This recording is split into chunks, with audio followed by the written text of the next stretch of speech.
was 1978 when Alec Clifton Taylor made his series for the BBC entitled 6 English Towns. He went on to make 2 further series and covered 18 towns in all. He absolutely fascinated us with his enthusiasm for architecture. He talked about scale and the materials, the structures, the brick, the flint, the wood. It was all fascinating, and I was watching as an 11-year-old child. Today we're in Kings Langley, the village where I grew up, and yes, it's not a town. The architecture here is absolutely fascinating, and today I want to have a look at that architecture. But one of the reasons for being here is to celebrate Alec Clifton Taylor's work, but also how relevant he still is. Because as we build the 300,000 houses a year that we need to build, we do need to think about the scale, the structure and the materials of our buildings.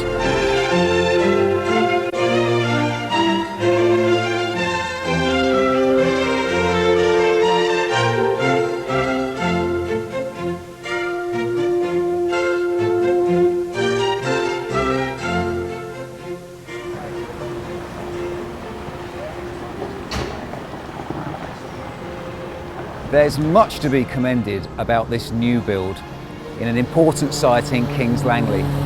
The bricks are a lovely colour, the roof too, and the lintels and window sill in stone is a nice touch. This building really does pay respect to those around it, what you might call good neighbourliness.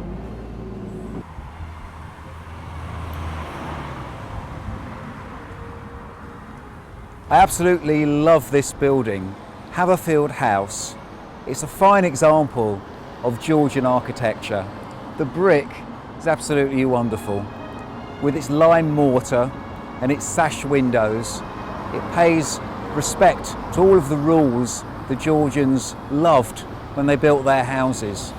It has a fine ironwork rail either side of the steps and 2 boot scrapers. Perhaps the ironwork is a little bit on the thick side. It's not perhaps as precise as it could be. It's an absolutely fine elevation. But there is one problem, and that's on the front door. 8 bullseyes. The Georgians wouldn't have used one. The bullseye was the centre of the crown glass, blown by the glass blower, and always discarded. It became a fashion much later on. And to see 8 here is absolutely what Alec may have considered to be over-egging the pudding. What we have here is a lovely example of 2 incredibly different houses. On the left, we have a timber frame construction, probably dating back to the 1500s, much changed over the years. On the right, something from the Georgian era, obviously. Lovely red brick, beautiful sash windows and roof. It's a shame about the iron railings out the front, but the overall effect is striking. What's so interesting is that behind that brickwork probably remains the timber frame construction that we see behind me. This is another lovely example of a Georgian building here. Again, lovely red brick and windows. What's really interesting here is the perhaps overuse of the Palladian window. 4 is perhaps a little bit provincial. And this is where the story of fashion in Kings Langley brings us. I think here it was perhaps one-upmanship, trying to outdo the other houses in the road. Here we have one of the oldest buildings in Kings Langley, dating from 1509. It's a very pretty building and exactly what one might expect of an old village like Kings Langley. But don't be fooled, some of those timbers are actually painted on. The windows too, the lattice work's very heavy. This pair of buildings are interesting. Alec would have drawn our attention to several issues regarding these 2 properties here. The Barber's Lounge is certainly old.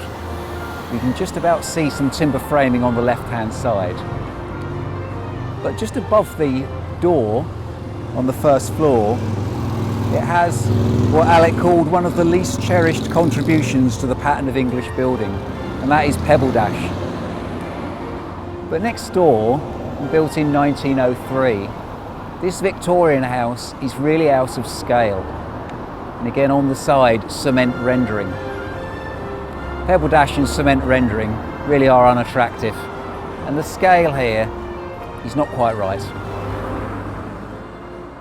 The canals came in 1790, the railway in 1839, and by 1986 the M25 arrived. All of these changes Kings Langley was able to deal with, and it can deal with the changes to come.